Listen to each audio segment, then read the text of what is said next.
views expressed on this program are those of the producers and individuals appearing on this program and do not necessarily reflect the views of the Sun Prairie Media Center staff, its video service providers, or the staff and elected officials of the City of Sun Prairie.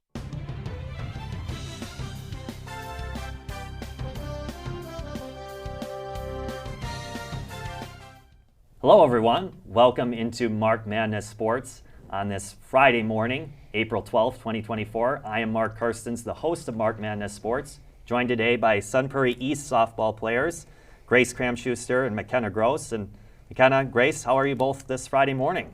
First off. We're great, yeah. Just came from practice, so it's been a good morning.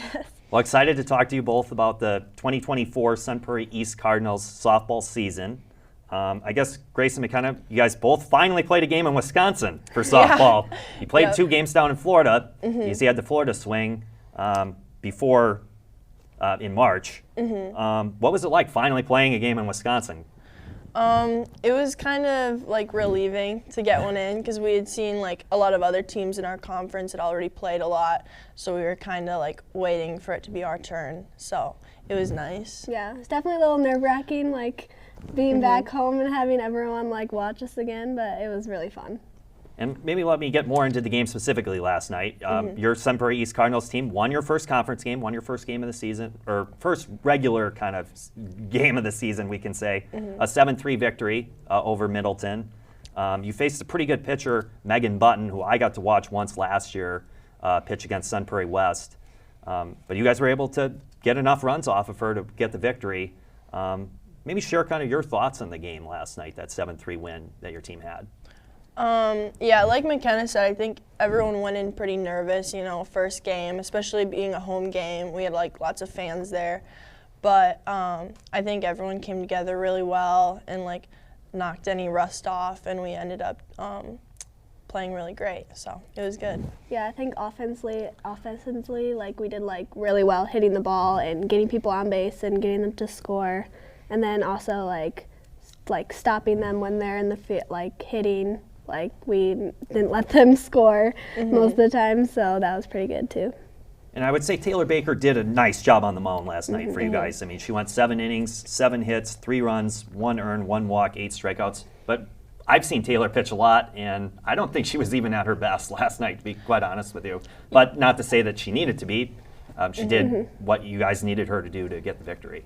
Yeah, I mean, I thought she had a great game, but it's always great as a pitcher to have hitters and a defense that can back you up, and I think we did really well doing that. But yeah, she did great, and even if she wasn't at her best, I think a lot of us compensated for that, but she did amazing. Yeah. I agree with that.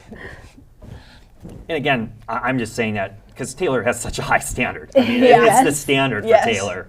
Yeah, that, I agree. You know, because I mean, we've seen her pitch near perfect games, and I'll get into one later here in our conversation as we go on. But I guess for you, Grace, you got your first hit of the season last night. Went 1 for 3 at the plate. You hit a double at RBI with that hit.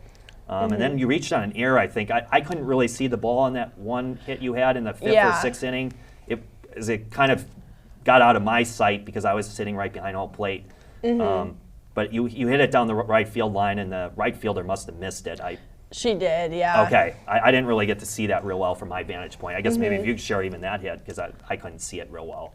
Yeah, it was nice getting, like, first hit. It was just kind of relieving, took the stress off for the future. But, yeah, that was a crucial part of the game because it was 2-2 at the time, so I'm happy I could help out with, like, RBI to give us the lead.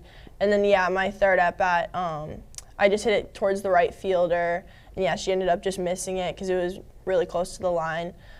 She tried to make a good play, but it just didn't work out. But I was grateful to be able to get on base again. But that must have been considered an error, I'm suspecting? Okay. Yeah, it was an error on her. Yeah, but I'm grateful. But it's still get on base. So yeah, exactly. Counts as an on-base percentage, gets your on-base percentage up. And I know, McKenna, you went 2 for 3 at the plate last night, had an RBI and a run. I guess if you share your night at the plate a little bit. Yeah, first at bat, like obviously it was very nerve-wracking, like hitting off someone that isn't like my teammates. But yeah, I was very glad I got to hit Abby Packer in my first at bat to get us the lead in the first inning. And then my second at bat, I was glad to get on, and I ended up scoring that too. So that was fun as well. Yeah, no, thank you. I guess I want to get into talking about Megan Button a little bit. She's probably going to be one of the better pitchers you'll face in the Big 8 Conference, I think, this season. Maybe just thoughts on her. She got into the top of the 6th inning, and then they pulled her and put in Savannah Rossler to finish the game for them. But just your kind of thoughts on the Middleton pitcher last night, Megan Button. I thought it was great to start off first game facing that kind of pitching because she is a great pitcher, one of the best in our conference for sure. But I think it was good. It got nerves up a little bit, but I think it was great to see ourselves be able to hit off her and everything. Even though it took us a little bit to get used to it, I think we did really well. But yeah, I think Megan did really well pitching. We just timed her up and started to hit her eventually, but I also agree that she's probably one of the better pitchers in our conference. Yeah, no, agreed.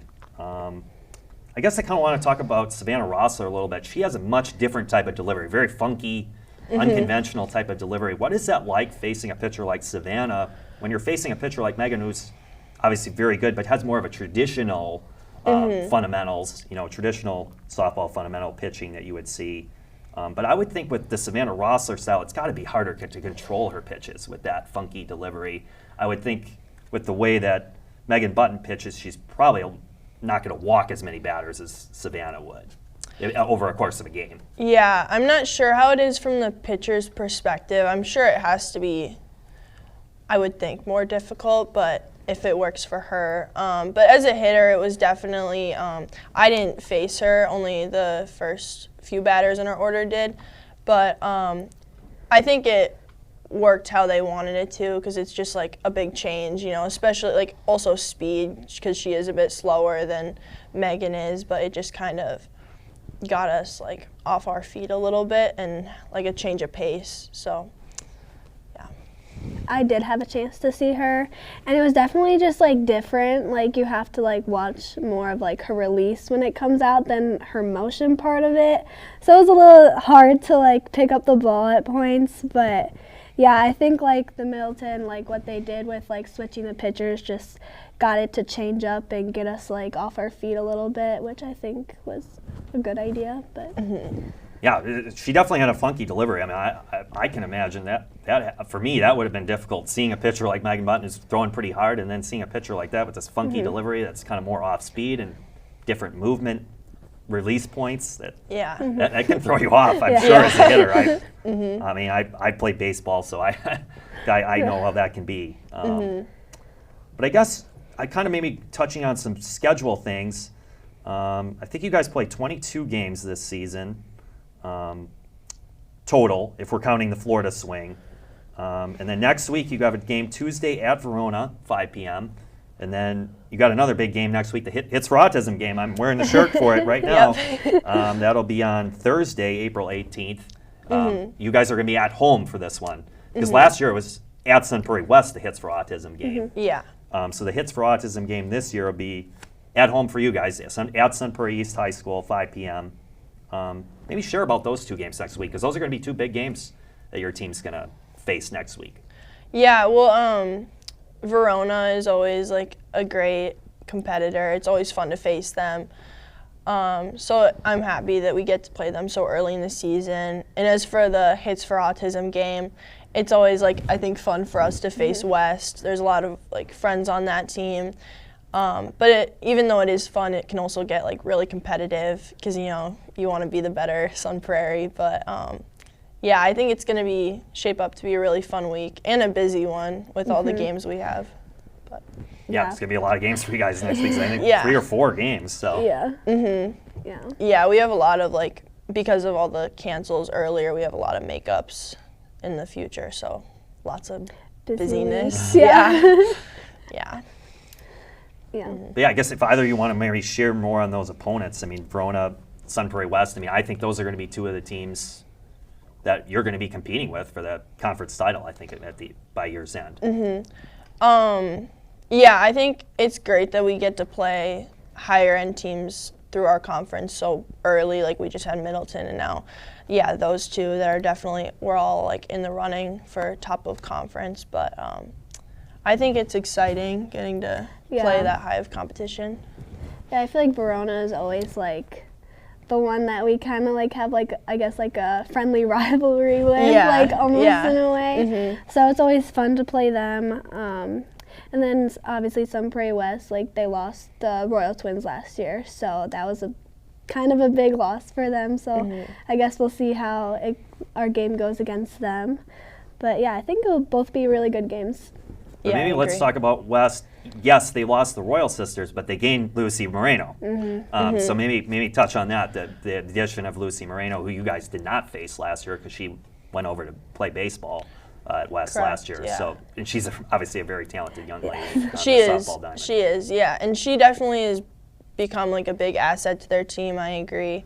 I think with the loss of like especially Isabel, they struggle with pitching a lot. So I think that's an area where like we're stronger because we have such great pitching on our side with Taylor. But yeah, with Lucy and a lot of their players, they have like a good offensive team. So that's always going to be good competition for us. Yeah, I think just like Lucy coming back and playing softball is obviously helping their team out a lot, like defensively and offensively. So that's obviously gonna be like a hard thing for us because it's our competition. But yeah, they should be like decent. And I know some of the girls over there, like Audrey Davis and Reagan Hunley and Kara Beckadal, Ava Paschke. I wrote down see if I'm maybe missing one name here. Well, Lucy Moreno, Audrey Davis, Reagan Hunley, Kara Beckadal, and Ava Paschke. Those are kind of their leaders on that Sun Prairie West team. Maybe touch on kind of, I mean, that's a quality lineup with those players because they're all pretty good hitters. Yeah, they are. Yeah, it's cool because we've played with them like throughout all of like Little League and stuff. So it's always fun to like face them as a team because those are like all of our friends. But yeah, they're all like great quality players. And especially hitting, they have like a great lineup. But I think so do we. So it's always gonna be like fun to face them. I enjoy it. But very like. It's always fun to like joke around with them, like when they're on the bases as well, because it's like we played with them like our whole life, so it's always just like fun as well. Yeah. I remember Audrey and Reagan; they both shared that with me too. That they would joke around with you guys, you know, kind of both sides, so and kind of have some fun on the base paths. It is. I guess maybe anything else you want to share about your schedule this year? I guess you guys face Toma at some point, right? Saturday, May 4th, at home against Toma. That's going to be a good game. Yeah, we always like playing Toma because that's where Coach O is from. So Coach O gets a little competitive because that's her hometown. So it's always like a fun game. She always really wants to beat them. But yeah, they're great competition. So we like playing them a lot. Yeah, that's when we play like our quad. So it's at home. The last couple of years, we've always ended up playing Oak Creek. So we met up with like Riley Grizzolonic, she's graduated now, but yeah, she's at Northwestern. She was always a good pitcher to face. She was very good, so that was always fun. But yeah, there should be like good teams that we're playing in our conference and out of our conference. Like we play like Lake Mills, I think, Monona Grove. Yeah. Like we have a very busy schedule this year, I feel like. Yeah, we do. So it sounds like you guys got a busy schedule ahead, so.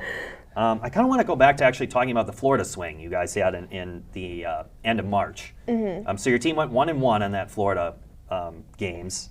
What is it like playing down in Florida? I mean, I would have to think because of weather, climate, you probably have to make some adjustments at the plate because of the weather down there. And you probably have to do some things a little bit differently defensively, maybe in the field just because of the weather, do some things a little bit different. Yeah, it's definitely a major adjustment going from here to there, especially like you said, the weather. And all the traveling, like it was a lot to come out and play. It can be a lot for some girls, especially like staying in the hotel like without parents, especially in like the underclassmen, it can be difficult. But I was really happy with how we played. And especially like with having very little practicing up until then, because we had only really had tryouts. So yeah, even though it was a big adjustment, I think we did really well, and it was really fun. Yeah, I would agree. Florida was very fun, and I think we played really well.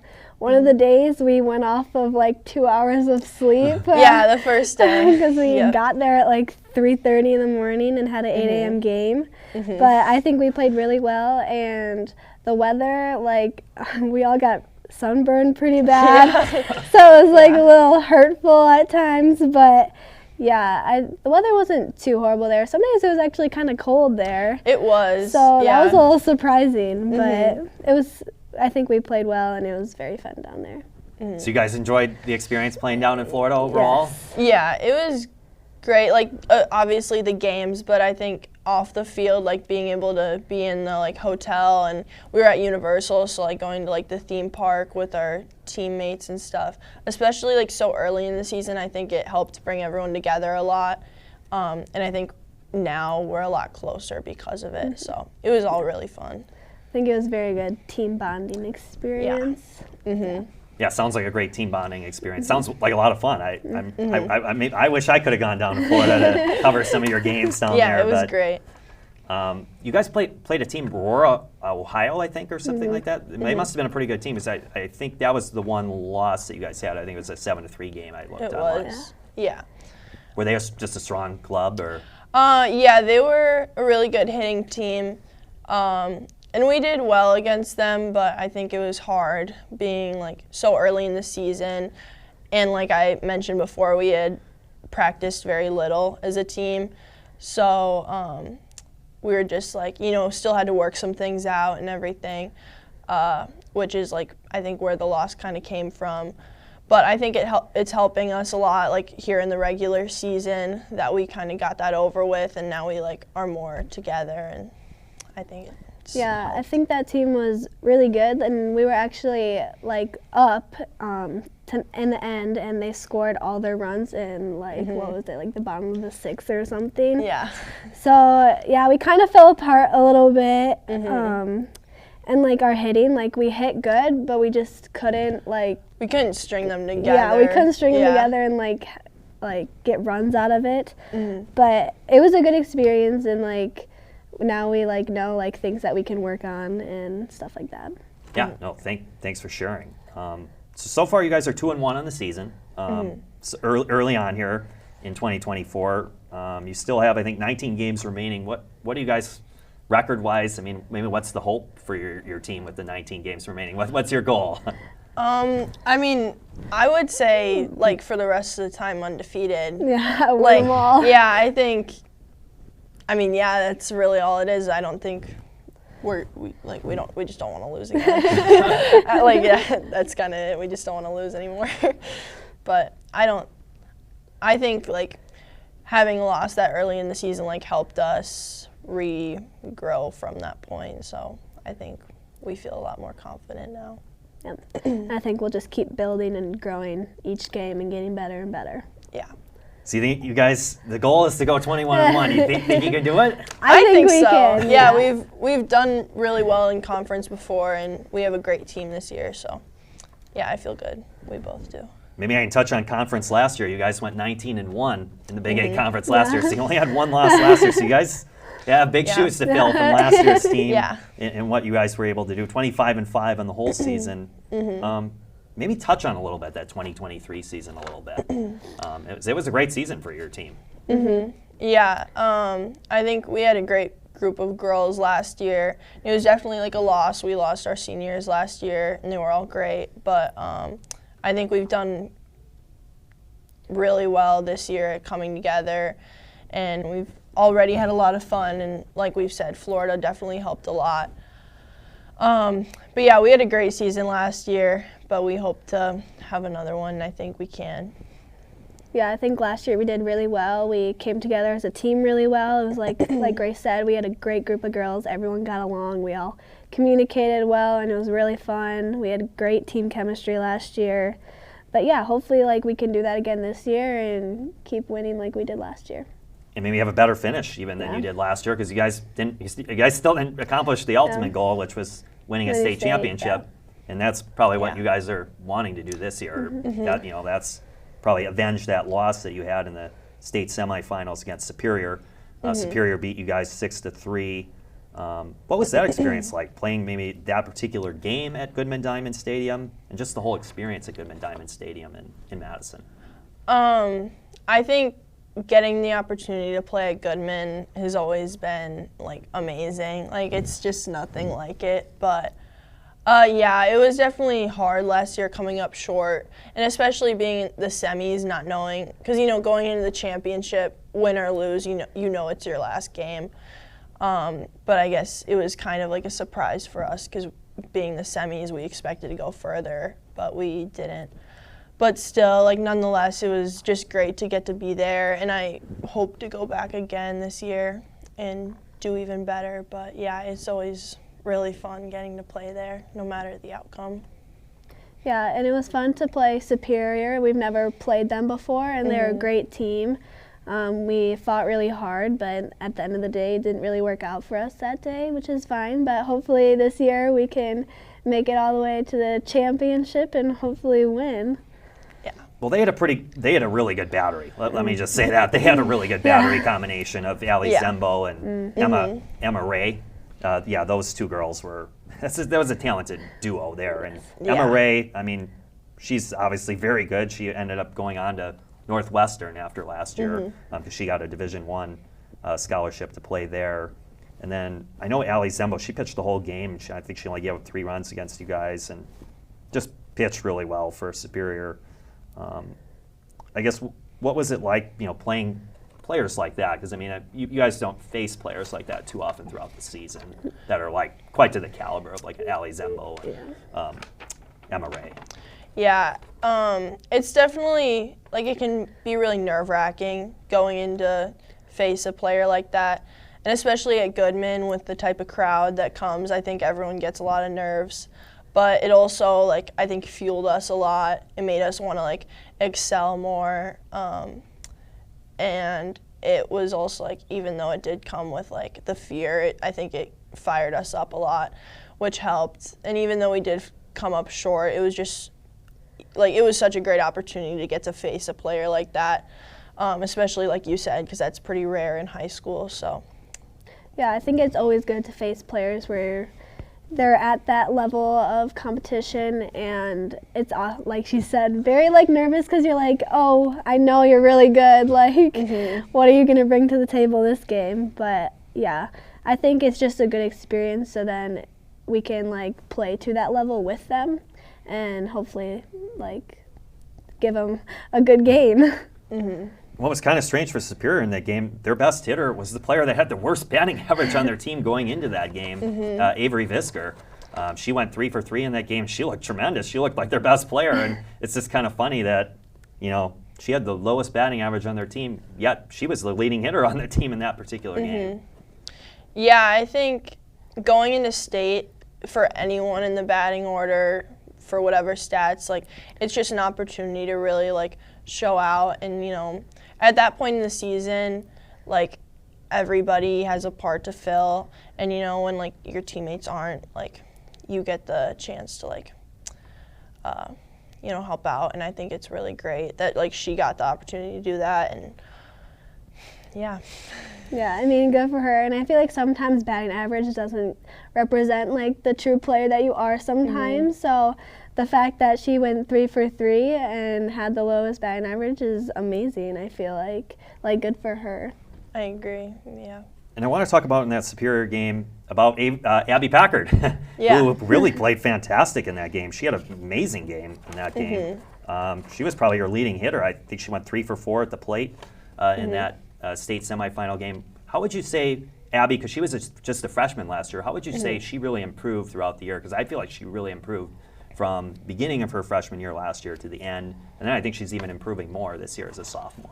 Yeah, I mean, Abby is a great player, and she's like a great teammate too, a great friend. And I think it can be like intimidating to be a freshman on varsity. And yeah, especially at the beginning of the season, it can be a lot, like not knowing everybody, and like being an underclassman can be really difficult. but she like clearly handled it really well. And yeah, especially towards the end of the season, she became like a really big help for us, and she helped us like get to where we were. So yeah, she was a great addition. We're really happy. Yeah, I love Abby. She's an amazing player. She's a great teammate, and she really stepped it up that game. She stepped it up all season, and I'm excited to see her improve again this year and be a big asset to our team this year. She got even better in the playoffs, and like in those big games, she played at her best. I mean, in that Oshkosh game, I think she had 2 hits as well. So in the Oshkosh West game as well. Yeah. And I would say that Oshkosh West game was Taylor Baker's best all-around game of the year. And she even I interviewed her last year, and she kind of agreed to that. I guess maybe touch on that particular game for Taylor Baker, who came very, very close to a perfect game. I'm sure she wanted that accomplishment to say, I pitched a perfect game in the state quarterfinals. Sure she wanted that to be on her resume. Didn't quite happen. Boy, it came awfully close. Yeah. And then at the plate, she was fantastic that day, too. I know she had just like 3 for 4 or something like that. I mean, she had some really big hits in that game, too. So she just did everything that day. It's like it was all clicking perfect for her that day. Yeah, I mean, Taylor's all around a great player at the plate, on the mound, even in the field. And yeah, it was really cool to get to see her do so well. She's like a great player in pressure, so in those bigger games, she definitely is like a huge help to our team. But it was great to see her do so well. And even like in other games, like, you know, she's always amazing and like a big part of our team. So it's always great to get to have her. And I think Taylor is probably one of our better hitters on our team. So it's obviously great when she can get those hits. And then for pitching, like, she does well under pressure, and even if she does have an off day, it's not really an off day. Like, she still does really well. But it was probably a great accomplishment for her to do really good at state. And she did really well in the state semifinal game, too, on the mound. I felt like in that Superior game, because I think maybe her stat line could be a little deceiving.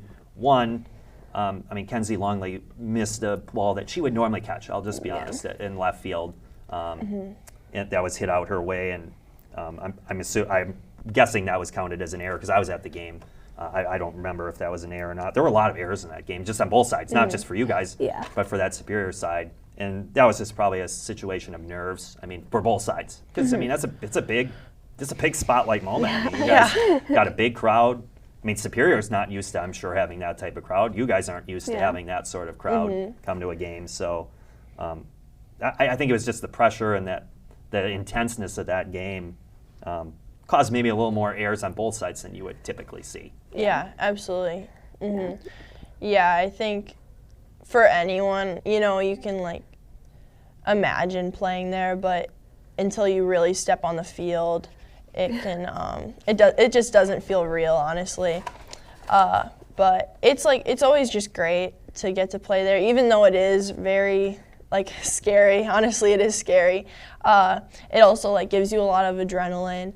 And it's just like at the end of the day, it's like a lifelong memory. And even if we did like make those errors, and so did the other team, you know, it's just always so great to get to play there. It's just like indescribable, honestly. Like stepping on the field and like when you look out in the stands, it's like packed and it's so intimidating.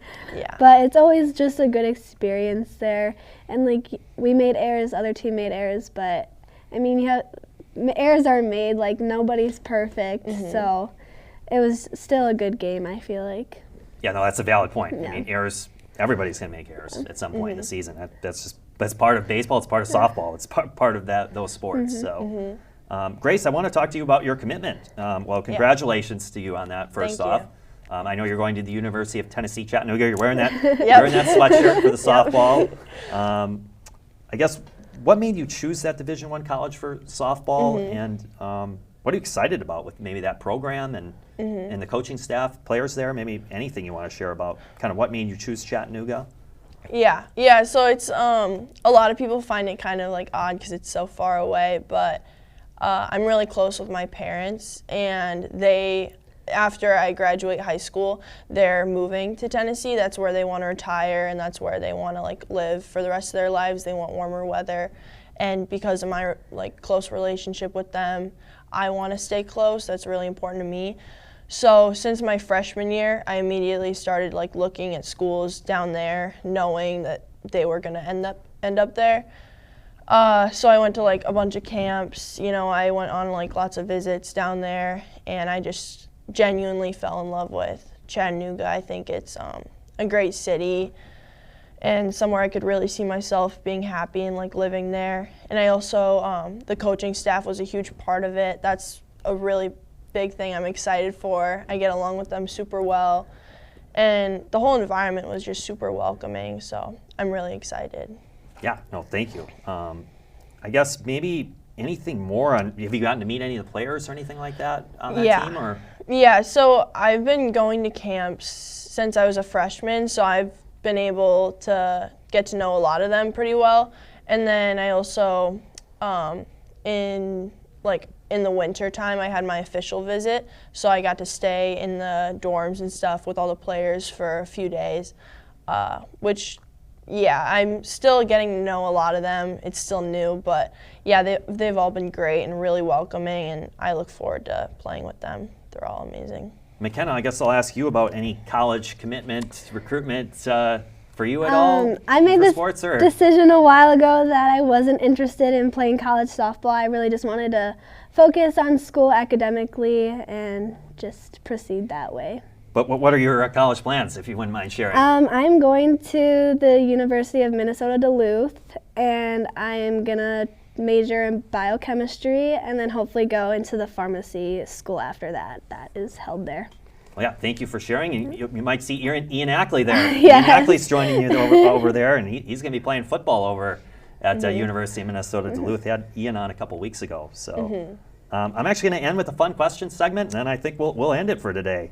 I'm going to ask you both, I guess, did you fill out a March Madness college basketball bracket? Maybe a women's and a men's one. Did you fill out both or one or? I didn't fill out a women's one, but I was cheering for Iowa. I'm a big Caitlin Clark fan. So sad, but yeah, I like her a lot. But I did fill out a men's. I'm honestly, I'm not huge into March Madness. We had to do it for a class, so I did it for the class. I did not do very well. I usually just kind of go random, what team sounds cool or something. But I like to watch the games with my dad and stuff, so that was fun. I like March Madness. Yeah, I don't really watch basketball too much, so I didn't fill out any brackets, but I did end up watching a lot of the Final Four women's basketball games, and I also was cheering for Iowa, but I think I also like UConn too. Yeah. They would have been good if they won too, but I was glad that Iowa beat LSU. Yeah, me too. Yeah. But yeah, those were fun to watch. I was rooting for Iowa as well. I filled out one women's bracket, and that's who I had winning it all was Iowa. So I was definitely rooting for Iowa on the women's side for myself. And then on the men's side, I'm just happy for UConn. I mean, they deserved it. Did I want them to win? Not really, but yeah.